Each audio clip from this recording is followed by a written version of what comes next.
नमस्कार दोस्तों, क्या आपको पता है कारपेट एरिया किसे कहते हैं? या आपको यह पता है कि बिल्टअप एरिया क्या होता है? या फिर दूसरा और बोल दूं मैं कि सुपर बिल्टअप एरिया क्या होता है? चलो ये तीनों छोड़ दो, कॉमन एरिया क्या होता है ये तो पता ही होगा आपको। दोस्तों ये सारा एरिया जो मैं बताया हूं ना, ये सारा एरिया टेक्निकली हर एक बिल्डिंग में होता है, जो हाई राइज रेजिडेंशियल टावर हो या फिर किसी कारपोरेट कमर्शियल बिल्डिंग का हो।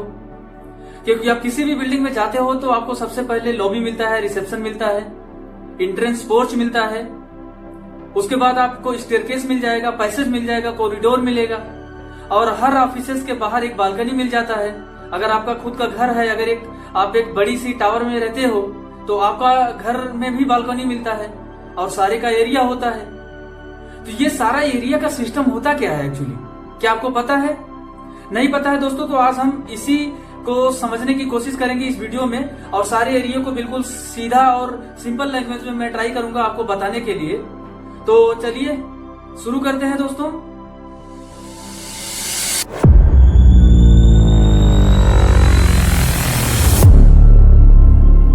कारपेट एरिया आपके अपार्टमेंट का वो एरिया होता है जो टेक्निकली आप यूज करते हो। इसमें पैसेज, लिफ्ट, लॉबी एंड आपका बालकनी का एरिया इसमें इंक्लूड नहीं होता है।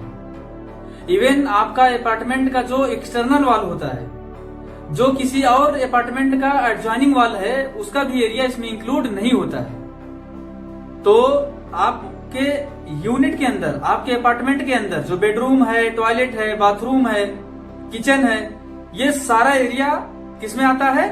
आपके अपार्टमेंट के कारपेट एरिया में आता है। अब दोस्तों बात हम करते हैं सेकंड नंबर का, जिसको हम लोग बोलते हैं बिल्टअप एरिया।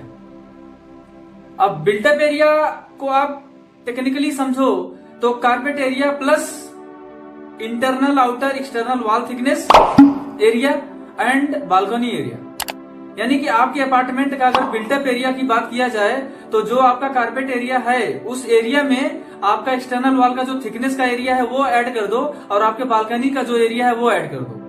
तो किसी भी यूनिट का जो बिल्टअप एरिया होता है दोस्तों, वो कारपेट एरिया से जनरली आप देखेंगे तो 10 to 15% एक्स्ट्रा होता है। यानी कि कारपेट एरिया में अगर 10 to 15% एक्स्ट्रा ऐड कर दो तो that will become your built up area.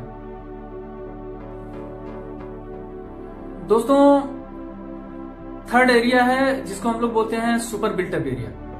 Super built up area वो एरिया होता है जिसका चार्जेस बिल्डर आपको चार्ज करता है। उसका कॉस्ट होता है, चाहे परसेंटेज वाइज ले लो चाहे एरिया वाइज ले लो, बट बिल्डर आपको कहीं ना कहीं से उस सुपर बिल्टअप एरिया का पैसा लेता है, जिसमें आप समझ सकते हो स्टेयरकेस हो गया, लॉबी हो गया, पैसेज हो गया। ये वो एरिया होते हैं जो सुपर बिल्टअप एरिया में आते हैं। अब दोस्तों बात कर लेते हैं हम लोग कॉमन एरिया के बारे में। कॉमन एरिया दोस्तों ये वो एरिया होता है जो काफी इसेंशियल एरिया होता है किसी भी सोसाइटी को एक अच्छा लुक और फील देने के लिए। इसमें वो एरिया अगर हम बाइफरकेट करते हैं तो जिसमें आप बोल सकते हो गार्डन हो गया, क्लब हाउस हो गया, जिम हो गया, और प्लेइंग ग्राउंड हो गया, टेनिस कोर्ट हो गया, फुटबॉल ग्राउंड हो गया। यानी कि ये मैक्सिमम एरिया, जितना भी बड़ा डेवलपर होता है उतना ही मैक्सिमम एमिनिटीज इंक्लूड करता है। और ध्यान में रखो आप कि जितना ही ज्यादा आपके बिल्डिंग में एमिनिटीज होगी उतना ही ज्यादा उस बिल्डिंग का कॉस्ट होगा, और उतना ही ज्यादा पैसा आपको दे के फिर जाके आपको खरीदना होता है। तो दोस्तों ये कॉमन एरिया वो एरिया होता है जो हर किसी को एक्सेस होता है। वहां पे कोई भी रेजिडेंट्स आता है उस एरिया को यूज करता है, यूटिलाइज करता है, और जिसको हम लोग बोलते हैं कॉमन एरिया। यानी ये एरिया सारे लोगों के लिए बना होता है उस बिल्डिंग में जो लोगों का घर है। अब दोस्तों एक टेक्निकल टर्म की बात करूंगा मैं, जिसको हम लोग बोलते हैं FAR। अगर इसका मीनिंग समझने का हम लोग बात करें तो इसको बोलते हैं floor area ratio. Floor area ratio का मतलब आप समझो कि अगर कोई 10 फ्लोर की बिल्डिंग है, कोई 10 फ्लोर की बिल्डिंग है, तो उस 10 फ्लोर का टोटल एरिया को अगर आप डिवाइड करोगे उस प्लॉट का एरिया, यानी कि समझो कि अगर आपका जो प्लॉट का एरिया है वो 10,000 स्क्वायर मीटर है, तो उसी में जितने भी फ्लोर बन रहे हैं वो सारों टोटल, यानी सारे फ्लोर का एरिया का टोटल करके डिवाइड बाई आपका प्लॉट एरिया करो, वो एरिया को हम लोग बोलते हैं क्या? Floor area ratio. दोस्तों अब हम बात कर लेते हैं एफएसआई का। ये एफएसआई वर्ड एक ऐसा वर्ड है जो इंडिया में काफी फेमस और पॉपुलर वर्ड है। ये टेक्निकली इंडिया में ज्यादा यूज होता है और इसको भी बोलते हैं फ्लोर स्पेस इंडेक्स बोलते हैं। इसका मीनिंग सेम है जो मैंने आपको बताया कि एफएआर क्या होता है, फ्लोर एरिया रेशियो को ही एफएसआई बोलते हैं, फ्लोर स्पेस इंडेक्स।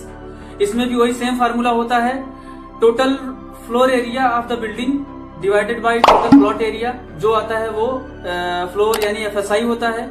मोटा मोटा आप समझो कि हर बिल्डिंग, हर सिटी में जो भी एफएसआई होता है वो अलग अलग होता है, एरिया के अकॉर्डिंग भी अलग अलग होता है। और आप जितना ज्यादा एफएसआई आपके प्लॉट के लिए खरीदेंगे उतना ही ज्यादा उसका कॉस्ट होता है। तो ये हम डिटेल किसी और वीडियो में समझेंगे। फिलहाल के लिए आपको मैंने बताया एफएसआई क्या होता है। Why these matters. दोस्तों ये जितने भी एरिया मैंने बताए हैं ये मैटर क्यों करता है। सबसे पहले तो आपको पता होना चाहिए कि आपका total area, built up, super built up, common area कितना है, सो दैट आप खुद एनालिसिस कर पाओ कि आप जो प्राइस में घर, आपका अपार्टमेंट खरीद रहे हो वो फेयर प्राइसिंग है या नहीं। दूसरा दोस्तों, स्पेस प्लानिंग कैसा है। अगर आपको टोटल एरिया सब पता चलता है तो आप खुद एनालिसिस कर सकते हो कि वहां का स्पेस जो है वो उसका प्लानिंग कैसा हो सकता है, कैसा है। और लास्ट है दोस्तों लीगल इश्यूज या कंप्लायंस आप बोल सकते हो with in you and your developer, यानी आपका घर जिस भी डेवलपर या बिल्डर से खरीद रहे हो। तो ये दोस्तों है जो मैटर करता है, जिसके लिए ये सारे एरिया के बारे में आपको पता होना चाहिए। नहीं पता है तो आप घर खरीदने से पहले पता करो। अब दोस्तों हम लोग एक रिवाइंड कर लेते हैं पूरा। तो carpet area generally usable area of your home. Built up area को आप बोल सकते हो carpet area plus wall thickness and plus balcony area. उसके बाद सुपर बिल्टअप की बात करते हैं तो built up area plus common area.